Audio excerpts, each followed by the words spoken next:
नमस्कार। चलिए आज एक बहुत ही प्यारी और गहरी कहानी में चलते हैं जो हमें एक बहुत बड़ा सबक सिखाती है।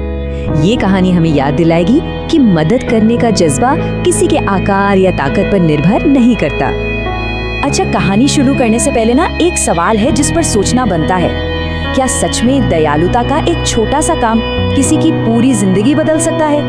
क्या अच्छाई का एक नन्हा सा बीज एक बहुत बड़ा पेड़ बन सकता है? यही सवाल इस पूरी कहानी का दिल है। तो चलिए गोलू की कहानी में इसका जवाब ढूंढते हैं। तो हमारी कहानी शुरू होती है एक बहुत ही खूबसूरत हरे भरे जंगल से। जरा सोचिए, सूरज की किरणें पेड़ों से छनकर जमीन पर आ रही हैं और चारों तरफ पंछियों का मीठा संगीत गूंज रहा है। इसी जादुई जंगल में रहता था हमारी कहानी का हीरो।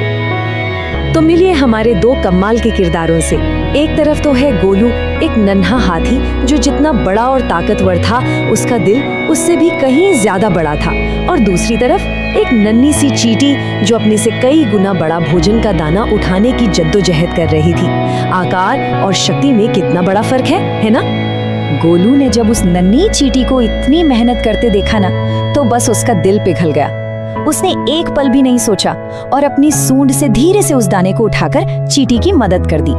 ये उसके लिए तो बस एक छोटा सा काम था, लेकिन ये दिल से की गई एक सच्ची मदद थी। और बस यहीं से कहानी एक ऐसा मोड़ लेती है जहाँ एक छोटा सा शुक्रिया एक बहुत बड़ा वादा बन जाता है। वो उन दो नए दोस्तों के बीच एक यादगार पल था। चींटी ने इतने प्यार से कहा, शुक्रिया गोलू, एक दिन मैं भी तुम्हारी मदद जरूर करूंगी। अब सोचिए, एक नन्ही सी चींटी का एक विशाल हाथी की मदद करने का वादा।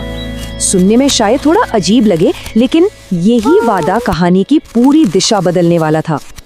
अब कहानी में आता है एक ऐसा मोड़ जिसकी किसी ने उम्मीद नहीं की थी, क्योंकि कहते हैं ना, वक्त हमेशा एक सा नहीं रहता। जो आज सबसे ज्यादा ताकतवर है वो कल सबसे ज्यादा बेबस भी हो सकता है। कुछ ही दिन गुजरे थे कि गोलू के साथ एक भयानक हादसा हो गया।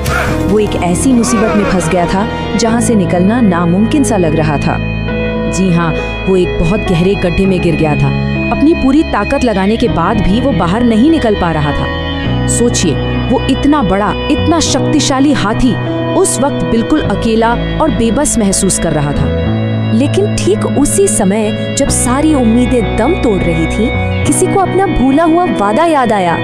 अब कहानी नाउम्मीदी से उम्मीद और हिम्मत की तरफ बढ़ती है। और ये जो बचाव का काम था ना, वो सच में देखने लायक था। चींटी ने गोलू की मदद की आवाज सुन ली। उसने फौरन अपने हजारों लाखों दोस्तों को इकट्ठा किया।